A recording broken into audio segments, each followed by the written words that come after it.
Este es un mensaje del pastor John MacArthur, traducido y predicado en español para el mundo de habla hispana. Bueno, como dije la semana pasada, he tomado algo así como una desviación de nuestro estudio del Evangelio de Lucas. Le advertí unas semanas atrás, por adelantado, que me vi motivado a escribir un libro del tema de la liberación, porque la teología de la liberación, que es tan bíblico, ha sido tan descuidado de manera completa el día de hoy.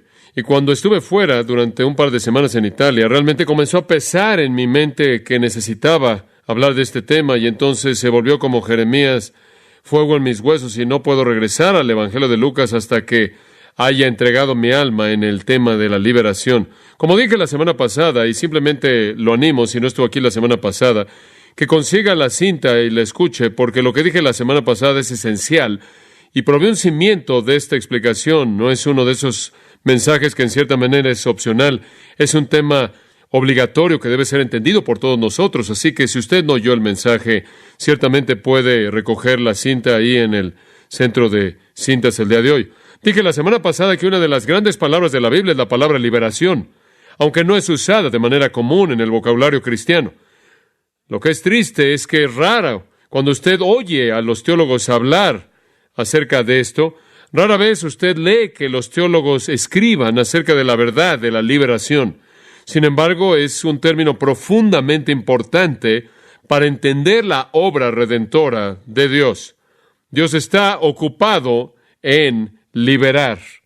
Y la liberación puede ser probablemente la mejor palabra, la que mejor aclara, la que abarca de manera más amplia y que explica de la mejor manera la obra de gracia y poderosa que Dios lleva a cabo en nuestras vidas. Nos vimos motivados a entrar en esta discusión por el hecho de que Jesús vino con un ministerio de liberación. Y cuando comenzamos a ver eso en el caso de Jesús, nos acercó al tema más amplio de la liberación, la cual realmente cubre todo el propósito redentor de Dios. Ahora, la teología de la liberación no es simplemente un ejercicio académico, no es meramente cuestión de discusión teológica. La teología de la liberación es práctica, es intensamente práctica, y es necesario en extremo que todos los creyentes lo entiendan, porque es la teología de la liberación lo que define lo que realmente hace la salvación en el creyente. Una persona que es un verdadero cristiano ha sido liberado de ciertas realidades. La verdadera salvación, podríamos decir, es liberación. Es el rescate dramático del pecador de todos los elementos de la vida que amenazan con destruirlo y condenarlo. De hecho, la liberación define lo que significa ser un cristiano. Están los no liberados y los liberados. Nosotros somos los liberados.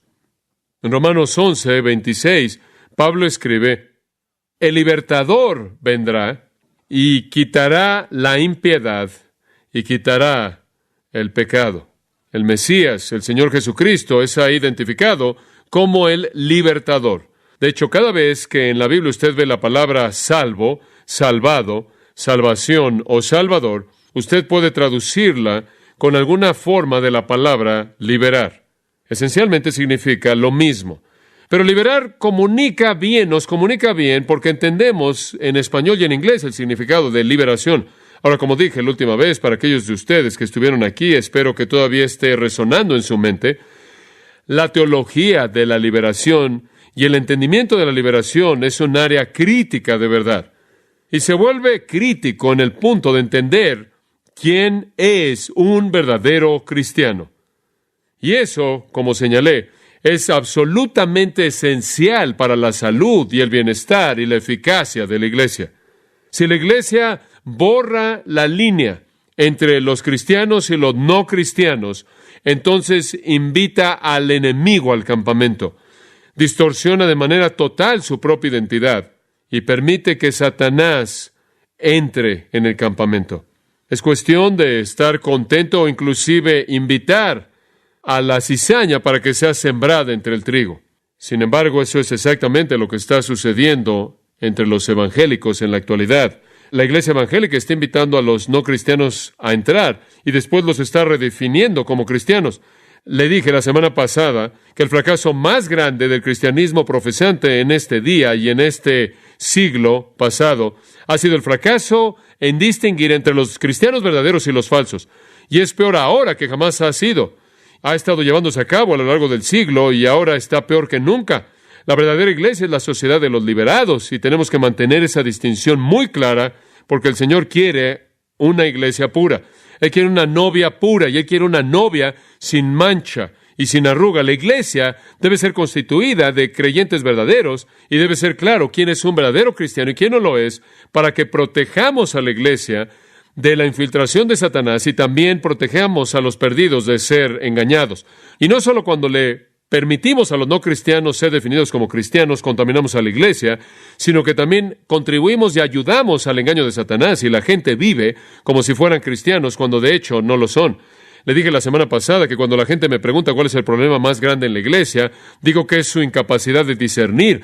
Y cuando hablamos de qué es lo que la iglesia no discierne, lo primero en la lista es que no discierne entre quién es un cristiano y quién no lo es. Ese es un error mortal. Ahora, al cerrar la semana pasada, le dije que hay un número de categorías en las cuales necesitamos entender la naturaleza de la liberación. Ser un verdadero cristiano es ser liberado.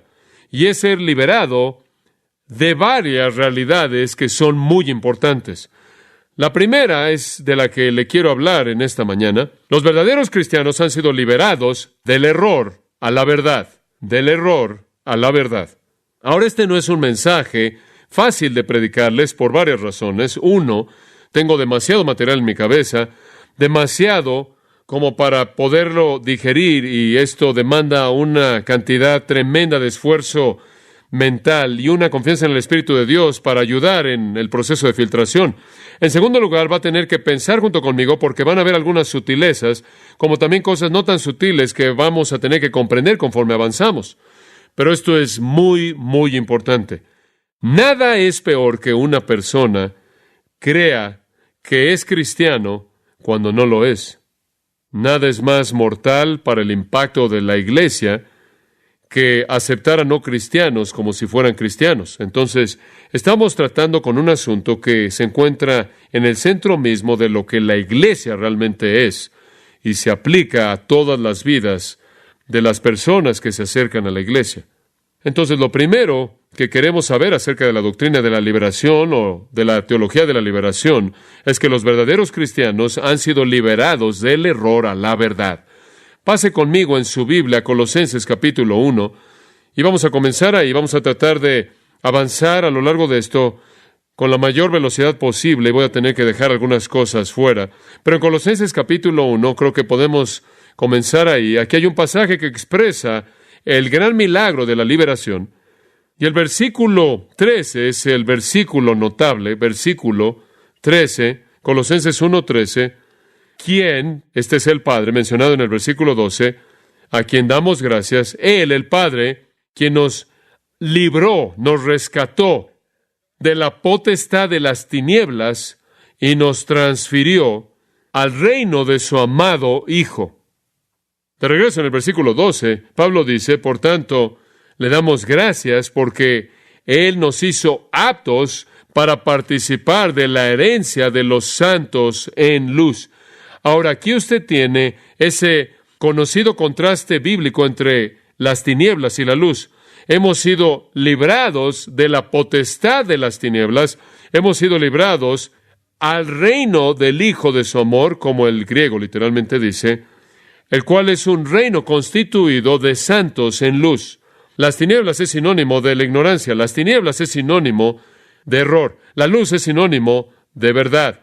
Hemos sido sacados del error, sacados de la oscuridad y librados, llevados a un reino de luz, gobernado por el Hijo de Dios amado, Jesucristo. Esa es la primera categoría de la liberación. Los verdaderos cristianos entienden la verdad. Han salido de las tinieblas a la luz. Han salido del error a la verdad. Salmo 119, 130. La entrada de tu palabra da luz. Tu palabra, leemos en el Salmo 119, 105, es lámpara a mis pies, lumbrera mi camino. Esa es la primer gran área de liberación de las tinieblas del error a la luz brillante de la verdad. El apóstol Pablo, cuando fue comisionado a predicar, de acuerdo con Hechos 26:18, fue enviado a los pecadores a abrir sus ojos para que se convirtieran de las tinieblas a la luz. De tal manera que las tinieblas y la luz realmente son símbolos o metáforas del error y la verdad. Y note, si es tan amable, en el versículo 13, que la verdad es sinónima de Jesucristo. Somos librados de la potestad, del dominio de las tinieblas, el cual es el reino de Satanás, al reino de su amado Hijo, y Él es la luz del mundo. Jesús dijo, yo soy la luz del mundo, y el que a mí viene nunca andará en tinieblas. La luz es sinónima de Jesucristo. Es sinónima de entrar al reino de Jesucristo.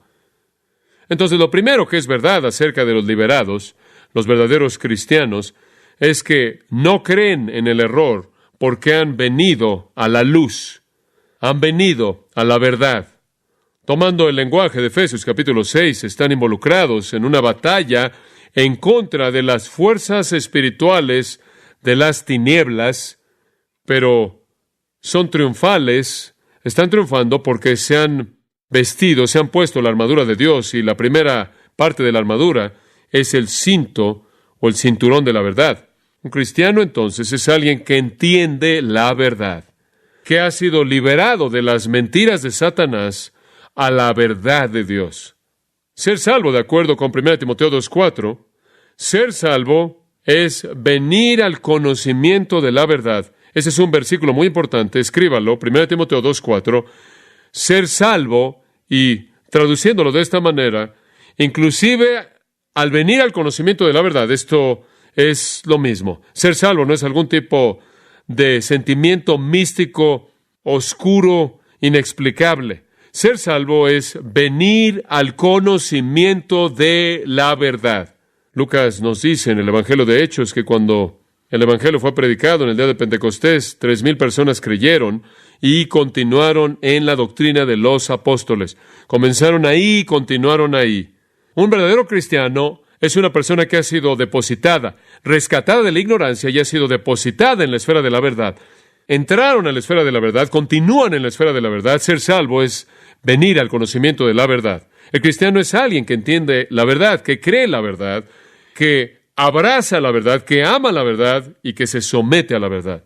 Y sabe una cosa, me sorprende que hay tantas personas entre los evangélicos en la actualidad, líderes en los evangélicos, pastores y escritores, que creen que una persona puede ser cristiano sin llegar a ser nunca librada del error a la verdad. Estoy leyendo en la actualidad que hay personas que están diciendo que hay personas en países, en lugares oscuros y tribus, ahí en lugares remotos del mundo, que nunca han tenido una Biblia y nunca han oído la verdad de Jesucristo, que van a ser salvas porque Dios va a mostrar gracia y va a ser amable con ellos, y van a ser salvos aunque nunca han oído la verdad. Bueno, esa es una mentira. Si de acuerdo con Romanos 1, viven al nivel de la luz que tienen, y si ven al Creador en la creación y a través de la razón, de acuerdo con Romanos 2, siguen su conciencia de regreso al que dio la ley, si viven al nivel de la luz que tienen Cristo, quien es la luz que alumbra a todo hombre quien viene al mundo, Juan 1:9 dice, Dios les va a revelar más luz a ellos, y van a llegar a mayor luz porque Dios les va a dar una mayor luz, pero nunca nadie va a ser salvo que no venga al conocimiento de la verdad. Están diciendo en la actualidad que usted no tiene que venir al conocimiento de la verdad. Llamen a todos los misioneros de regreso a casa. Dejen de proclamar el Evangelio a toda criatura, aunque Jesús nos dijo que hiciéramos eso.